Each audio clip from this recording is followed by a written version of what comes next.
Hello and welcome. This will be a reading for Aries for mid-November 2023. Welcome to the table, Aries. I have pre-shuffled your cards, but I will shuffle them again for you. All the cards today will be in the upright position, and all the cards will be from the one deck. I'll be doing a 3-card reading, and I'll be using 2 additional cards for each one of those 3 cards. The flowers are from my table, from my garden, and the crystals have been in the salt bath. I do hope you enjoy them. Okay, let's cut your cards and we'll have a look, see what we've got for you. Okay, you've got the Emperor, Queen of Vessels or Queen of Cups, and the 5 of Swords. Okay, the Emperor is about control, mastery, strength of character, strength of organisation, being direct, being in good control and knowing how to manage your affairs. So this is a very powerful card. And this is also about discipline and structure. So anything like that, this is being able to manifest in the world what it is you're hoping to manifest. This is about being able to control it, to manage it, and to look after it, to bring the best out in everything. So this is very, very positive card. And as you can see, this person is quite relaxed about it as well. So this is an innate quality within you that allows you to have this strength and to have this management capacity. So a good manager and a good leader. Here we've got the Queen of Cups.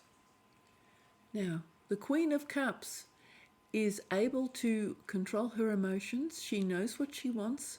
She takes good care of herself. She is intuitive. She's psychic. She's sensitive.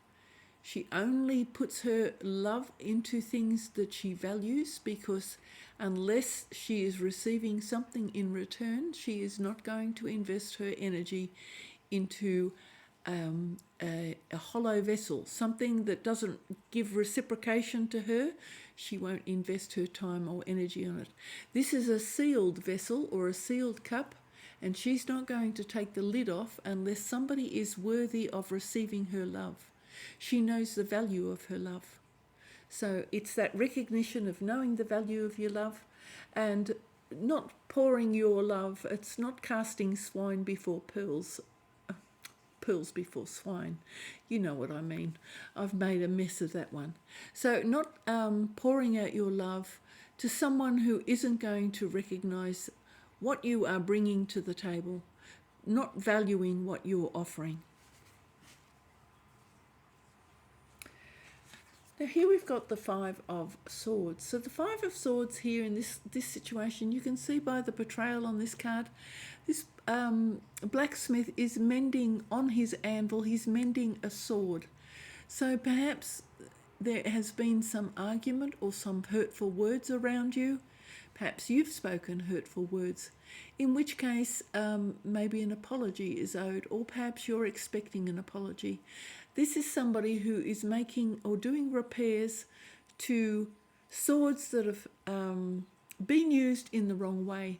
So our words can harm even though we don't necessarily intend to harm. Sometimes our thoughts can do harm even though we don't necessarily intend to do harm. So if your intention was not to do harm and you have accidentally caused a hurt to someone, by all means apologise and let them know that that was not your intention. And if you've been hurt and an apology is not forthcoming, then perhaps you can mentally repair the sword so that it doesn't continue to hurt you, because sometimes people are not so eager or so willing to apologise for something they've done or said, and in which case perhaps you have to make a mental reparation inside your mind so that you can actually do this to the sword. You can heat up the metal, hammer it out, and say goodbye to it. Once you've done the repair, you can hang the sword back up on the wall and try and forget any hurtful remarks that may have been directed towards you. And some of them could be directed towards you inadvertently. Sometimes we're not always so careful about how we use our words when we should be. I'm as guilty of that as the next person. So I'm not trying to preach to you here, but sometimes we can just forgive and forget for the little wrongdoings and the harmful words that people have given us.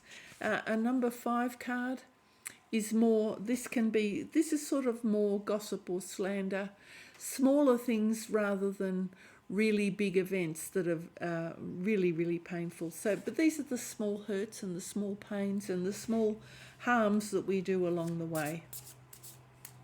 Okay, let's clarify these cards. I do like that you've got the Emperor and the Queen of Cups. Both of them are beautiful, beautiful, positive cards. So, what have we got here? The 5 of Cups. Okay, so something has caused some hurt because now we've got 2 5s on the table. So there's definitely some sort of hurt here, and something has either hurt you or you have hurt someone else. But it's more likely that you have been hurt, and that's perhaps why you're being a little bit more guarded with your cup. Oh, definitely, definitely. Here we've got the 9 of Swords. So anxieties and worries. We've got the Hermit. Got Death. Don't be alarmed about death. This is actually a resurrection, going into the fire, being purified. So it's not a bad card. We've got the 4 of Pentacles, and we've got the Lovers. Beautiful. Okay, I'll talk about these cards now. Now, on top of this Empress showing good self-control, reliable, using integrity and, good management skills, we've got this hurt. So something has been broken. Now, as you can see, a cup has been broken. So something has either caused a hurt or a bit of pain. There's been some grief, perhaps, a loss, some sadness. But this particular card is actually stronger than just a minor hurt. This can actually indicate grief and bereavement as well. So this can be a sense of loss, of sadness, or as strong as bereavement. Okay, so that is there for you. So you'll have to work out which level of pain and hurt there is within your life, or that's happened to someone around you. Now here's some worries and anxieties. These are fears, worries and anxieties. A lot of them are, as you can see, they're out of reach, they're above his head, so not all of them are going to come within his range. They're certainly not all going to fall on his head. These are the things we imagine. We worry ourselves about all sorts of things that may not come true. We imagine our fears, we become anxious, we become fearful, and becoming fearful means that we are not at our best, and it can actually destabilize us. It won't allow, say, an emperor, and even an emperor can be affected by fears and anxiety, and it means then that you won't be the strong leader that you normally are. Now, if you've had some pain or bereavement or some sadness, it becomes a natural consequence of that, of being fearful that it might happen again. So there can be that fear there, that particularly if you've been bereaved or you've had something that's caused you some real emotional pain or sadness, then you can become anxious or fearful that that might happen either to you again or to someone that you care about. And perhaps the emperor is worried about his empire. Now that can be his family and his friends. So that anxiety could extend to a business, but it could also extend to his loved ones, his friends and his companions. So there can be this anxiety once you've been hurt, or once you've felt deep pain or bereavement or grief, then you have that level of anxiety that might come close to you again. But that may not be the case. It's just something that comes as a consequence of having a heart that feels damaged. Now, here we've got, on top of this Queen of Vessels, like I talked about, she's holding that cup closed. Now, the Hermit goes within and has a little bit of quiet time. Now, if you've had some grief and suffering, it's natural that you withdraw for a little while. Okay, so don't feel bad about withdrawing. He's wearing a hood. He's completely shrouded in his clothing, so that's pulling back.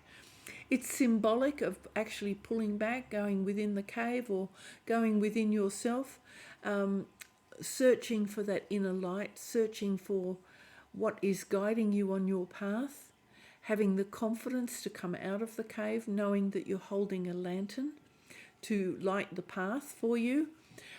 He's also following footsteps that have been trodden before. So there is no such thing on this earth as us creating a new path. Everyone, well, not everyone, but there are people who have gone before us who have walked this path and that know how painful life can be and how difficult it can be and how difficult it can be to find our inner light. Sometimes it just feels like our light is gone out. Sometimes it's just difficult to shine our light when we're hurting. But we need to come out of our cave eventually. We need to take that bold step.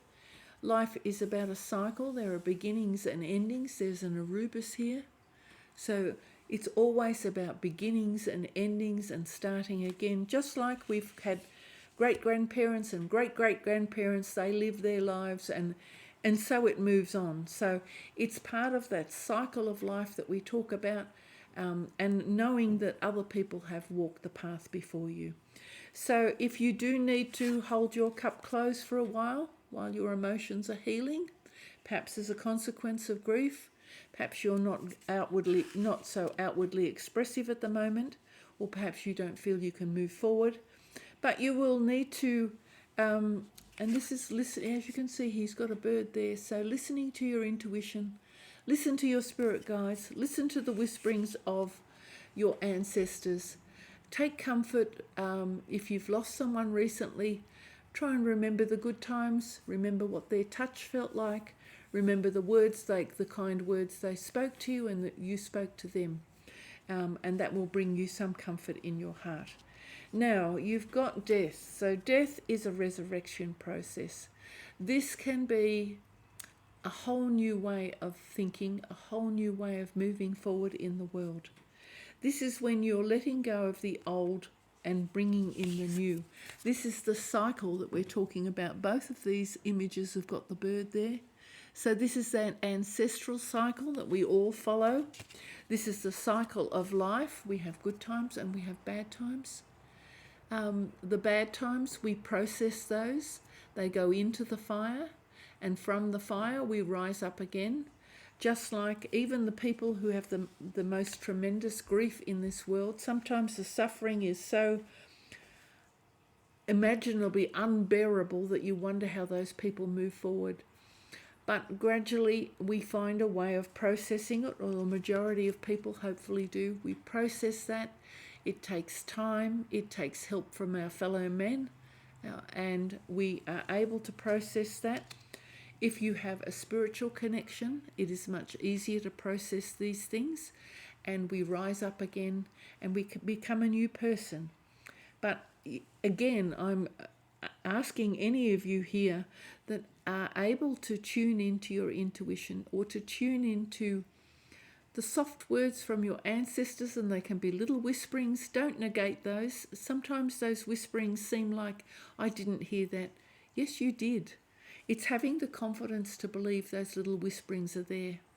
And it can be something as simple as well done, or just the language with which your forebears can speak to you in the words that you will recognize.